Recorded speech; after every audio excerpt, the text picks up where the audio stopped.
Bismillahirrahmanirrahim. Assalamualaikum warahmatullahi wabarakatuh. Apa kabar Andre? Baik. Gimana sekolah kamu hari ini? Alhamdulillah kek. Semuanya baik-baik aja. Gimana kabar mama? Baik. Kamu sama mama setiap hari ngobrol apa aja? Yang ngobrol tentang keseharian aku di sekolah. Contohnya apa? Ya tadi aku di sekolah. Terus lagi main-main sama teman-teman. Terus oh iya kek, temen aku kek parah banget tau kek. Dia kan orangnya cantik. Ya pinter lah gitu. Bikin 3 di kelas.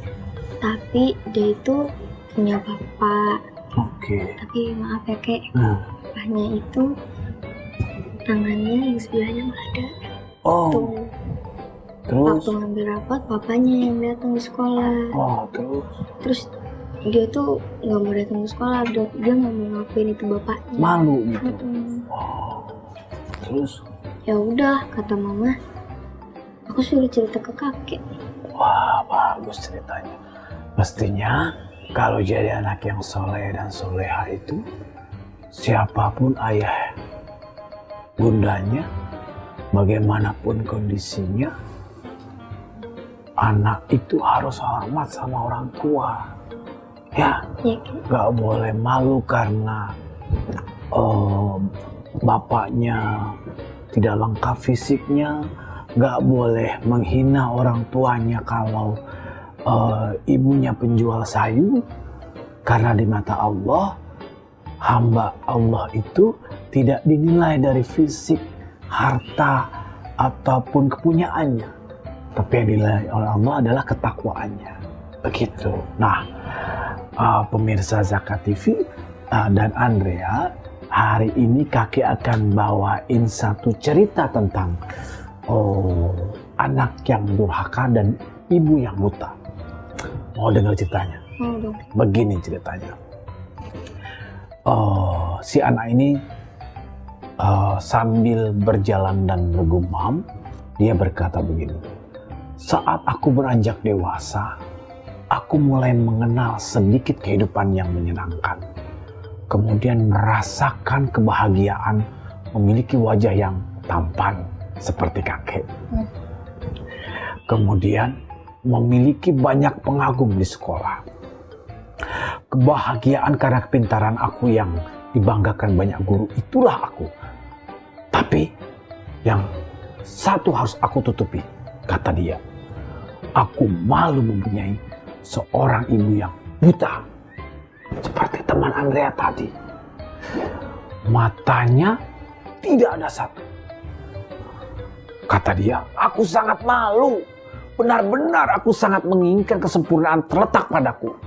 Tak ada satupun yang cacat dalam hidupku, juga dalam keluargaku. Gumam anak itu. Saat itu ayah yang menjadi tulang punggung kami sudah dipanggil terlebih dahulu oleh Yang Maha Kuasa. Tinggallah aku, kata anak itu, anak sematawayang yang seharusnya menjadi tulang punggung pengganti ayah. Tapi semua itu tak kuhiraukan, kata dia. Aku hanya mementingkan kebutuhan dan keperluanku saja. Sedang ibu bekerja membuat makanan untuk para karyawan di sebuah rumah jahit yang sederhana. Pada suatu saat ibu datang ke sekolah untuk menjenguk keadaanku. Kata anak itu, karena sudah beberapa hari aku tidak pulang ke rumah dan tidak tidur di rumah. Karena rumah itu kumuh, membuat aku muak, katanya. Membuatku kesempurnaan yang kumiliki menjadi cacat. Akan kuperoleh apapun untuk menggapai sebuah kesempurnaan itu. Demikian anak itu berkata. Tepat di saat istirahat, kata anak itu lanjutnya, kulihat sosok wanita tua di pintu sekolah. Bajunya pun rapi dan sopan. Itulah ibuku, demikian kata anak tadi melanjutkan. Itulah ibuku yang hanya mempunyai satu mata dan yang selalu membuatku aku malu, kata anak itu. Dan Kalian nggak kayak gitu. iya, dan yang lebih memalukan lagi, ibuku memanggil tiba-tiba, "Hei anakku, mau ngapain?" Anak itu bilang, "Ibu mau ngapain ke sini?" "Ibu datang hanya untuk mempermalukan aku," kata anak itu. Bentakan dariku membuat diri ibu segera bergegas pergi. Ibunya malu. Pergi lambat-lambat, tangannya yang tua renta itu jalan sambil meneteskan air mata. Dan itulah memang yang aku harapkan, kata anak itu dengan sombongnya. Ibu pun pergi dari sekolah. Karena kehadirannya itu aku benar-benar malu, sangat malu. Sampai, kata anak itu lagi, beberapa temannya menanyakan, "Hei, itu ibumu ya? Ibumu matanya satu ya? Kayak perompak," kata temannya. Dan pertanyaan temannya itu menjadikan dia disambar petir seolah-olah pertanyaannya. Seolah-olah disambar petir seketika dengan pertanyaan teman-temannya itu tadi. Kemudian, beberapa bulan kemudian, anak ini lulus dari sekolahnya. Dan alhamdulillah tiba-tiba dapat beasiswa di sebuah sekolah di luar negeri. Kamu mau kan sekolah di luar negeri? Makanya belajar yang rajin dan hormat pada orang tua. Wah. Kemudian anak itu mendapatkan beasiswa yang diincar dan dikejar agar ia bisa segera meninggalkan rumah kumuhnya dan terutama meninggalkan ibunya yang membuatnya malu. Ternyata dia berhasil mendapatkan beasiswa itu. Dengan bangga dia busungkan dada dan berangkat pergi tanpa memberitahu ibunya, karena menurut dia, ngapain saya beritahu ibu yang punya mata satu? Tidak perlu. Aku hidup untuk diriku sendiri, kata anak itu. Bersetan dengan ibuku, seseorang yang selalu menghalangi kemajuanku. Ungkap anak itu dengan sombong. Sombong nggak? Sombong. Wah. Padahal kita kan sukses karena doa dari orang tua. Betul. Surga itu di bawah telapak kaki. Nah, jadi kamu kalau sama ibu harus hormat. Ya, mau dilanjutkan ceritanya? Oke. Nah, tiba-tiba di sekolah itu dia menjadi mahasiswa yang terpopuler karena dia pintar dan tampan seperti kakek dulu waktu masih muda. Sekarang juga kok. Ya, kamu bikin kakek gini aja. Setelah sukses kemudian dia menikah dengan seorang gadis. Dan tinggalnya tidak di Indonesia, tapi menetap di negeri seberang Indonesia. Singkat cerita Andrea, dia menjadi seorang yang sangat sukses dan sukses. Tempat tinggalnya mewah dan mempunyai seorang anak laki-laki berusia 3 tahun. Dan si anak ini sangat menyayangi anaknya. Bahkan dia rela mempertaruhkan nyawanya untuk putranya itu.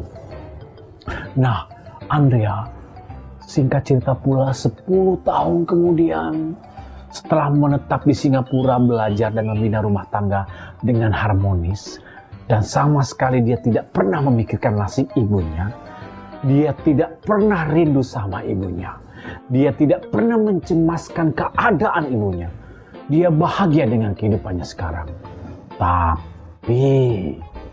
Tapi pada suatu hari, kehidupannya yang sempurna tersebut terusik, terganggu saat anaknya yang sedang asik bermain di depan pintu, tiba-tiba datang seorang wanita tua, renta, kumuh menghampirinya. Dan dia melihat wanita itu dan ternyata Andrea, siapa wanita itu? Ibunya datang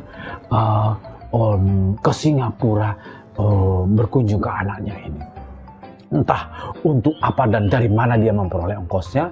Yang jelas anak itu kaget karena ibu itu sudah menemuinya di Singapura. Seketika itu anak itu mengusir ibunya. Kalimatnya begini, "Hei, pergilah kau pengemis. Kau membuat anakku takut." Dan tanpa membalas perkataan kasar anak itu, ibu itu lalu tersenyum. Maaf, saya salah alamat, kata ibu itu. Tanpa merasa bersalah, anak itu masuk ke dalam rumah. Beberapa bulan kemudian, Andrea, datanglah sepucuk surat undangan reuni dari teman sekolah si anak ini.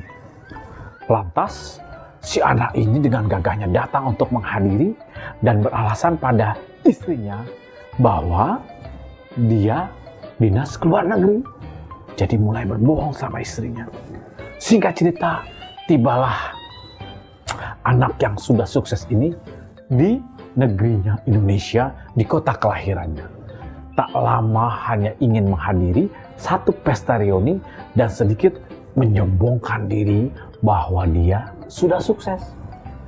Kemudian dia merasa berhasil membuat teman-temannya kagum dengan kondisi dia yang sekarang ini yang sudah sukses dan kaya raya.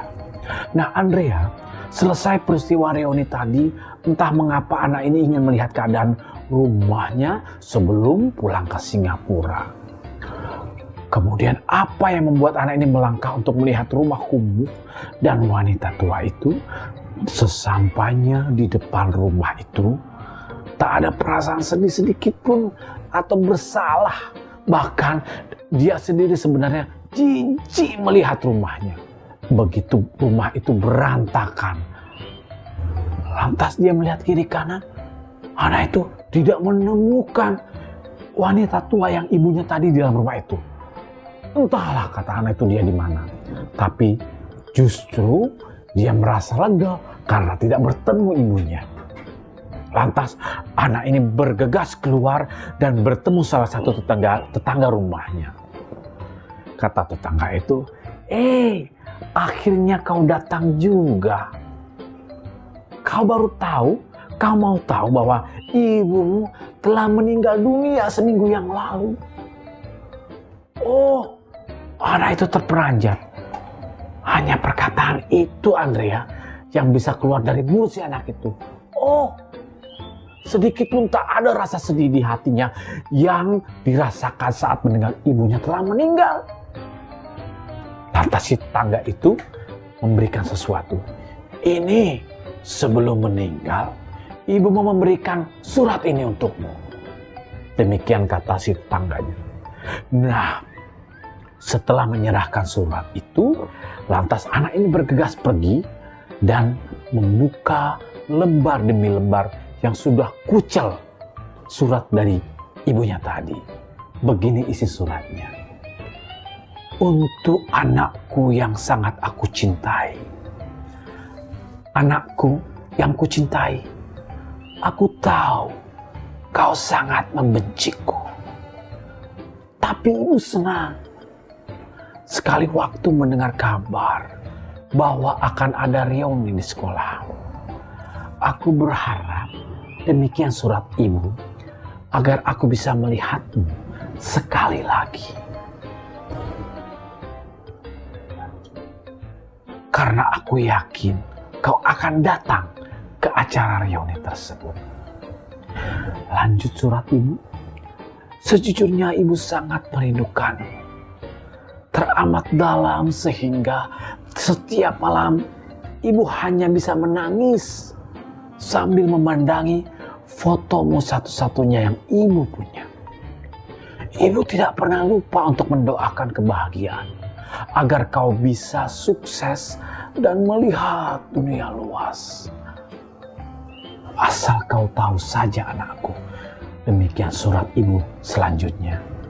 Sejujurnya, mata yang kau pakai untuk melihat dunia luas itu, salah satunya adalah mataku yang selalu membuatmu malu. Mataku yang kau berikan padamu waktu kau kecil. Waktu itu kau dan ayahmu mengalami kecelakaan yang sangat hebat. Tetapi ayahmu meninggal. Sedangkan mata kananmu mengalami kebutaan. Aku tak tega melihat anak kesayanganku ini hidup dan tumbuh dengan mata yang cacat. Maka, kata ibu selanjutnya, aku berikan mata satuku ini untukmu. Sekarang ibu bangga padamu karena kau bisa meraih apa yang kau inginkan dan apa yang kau cita-citakan. Dan aku pun sangat bahagia bila melihat dunia luas dengan mataku yang aku berikan untukmu. Lanjut surat Ibu Andrea. Saat aku menulis surat ini, aku masih berharap bisa melihatmu untuk yang terakhir kalinya. Tapi aku rasa itu tidak mungkin. Karena aku yakin maut sudah di depanku. Peluk cium dari ibumu tercinta. Bak petir di siang bolong yang menghantam seluruh saraf pikiran anak itu tadi. Anak itu terdiam, Andrea. Lantas dia baru sadari bahwa yang membuat dia malu sebenarnya adalah bukan ibunya, tetapi dirinya sendiri. Begitu ceritanya Andrea, anak yang durhaka dan cerita tentang ibu yang buta. Maka kakek mau sampaikan satu pesan, sebaik, selemah, seketerbatasan orang tua kita, dia adalah orang yang harus kita hormati dan harus kita sayangi. Begitu cerita kakek hari ini. Bagus nggak? Bagus, Kek. Nah, jadi Andrea, apa yang Andrea bisa ambil sarinya dari cerita kakek tadi? Orang tua itu sayang sama kita. Dia rela mengorbankan sesuatu untuk anaknya. Oke, jadi mulai hari ini Andrea harus hormat sama mama supaya Andrea bisa sukses, tapi juga mama bisa senang dunia dan akhirat. Ya, baik pemirsa, demikian cerita hari ini. Wassalamualaikum warahmatullahi wabarakatuh.